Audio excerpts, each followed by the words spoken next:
முதல்ல கேட்கணுமா? நீங்க பேசுறீங்க சார். கேளுங்க சார். 40 வருஷத்துல 400க்கும் மேற்பட்ட படம் சார். 6 மாசத்துக்கு ஒரு படம்னா கூட 200 வருஷம் ஆகும் சார். எப்படி இந்த இது என்ன 40 வருஷம்?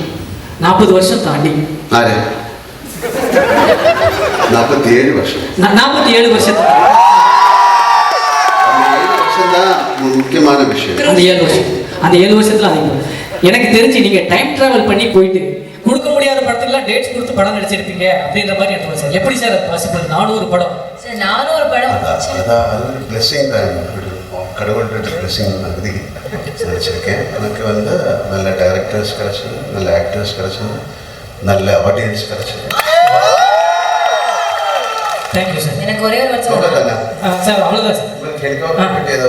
Yes sir. அது நேற்று பேசி முடிச்சாச்சு நினைக்கிறேன். அந்த வீடியோ பார்க்காதவங்க போய் பாருங்க. ஒரு ஹெலிகாப்டர் பற்றி நாங்கள் ஒரு டிஸ்கஷன் பண்ணிருக்கோம். நீங்க என்ன யோசிக்கிறீங்க சார்? 400 படம் சொன்னீங்களா? அட்லீஸ்ட் அந்த ஒரு படத்துலயாவது நான் நடிச்சிருக்கலாமே அப்படின்னு. சாரி சார், நான் நேரம் கடந்து போறதை பத்தி பேசுறேன். இப்ப நேரத்தை கடத்துறதுக்காக ஏதோ பேசுறாங்க. நீங்க எதுவும் தப்பா எடுத்துக்காதீங்க சார். நேரம் கடந்து போற டைம் டிராவல் பத்தி நான் பேசுறேன் சார். இவங்க டைமை டிராவல் பண்றதுக்காக பேசிட்டு இருக்காங்க சார். அதனால வேற ஒன்றும் தப்பா எடுத்துக்காதீங்க சார். இவங்க கிட்ட ஒரு கொஸ்டின் சார். டைம் டிராவல் பண்ணிட்டே இருக்கு. அதனால உள்ள டைம்ல நல்லது பண்ணுங்க. Okay sir. நைஸ். எனக்கு இந்த ட்ரெய்லர்லயே அப்படி ஒரு எக்ஸைட்மெண்ட், அவ்வளோ பயங்கரமான ஒரு பக்கா மேக்கிங்.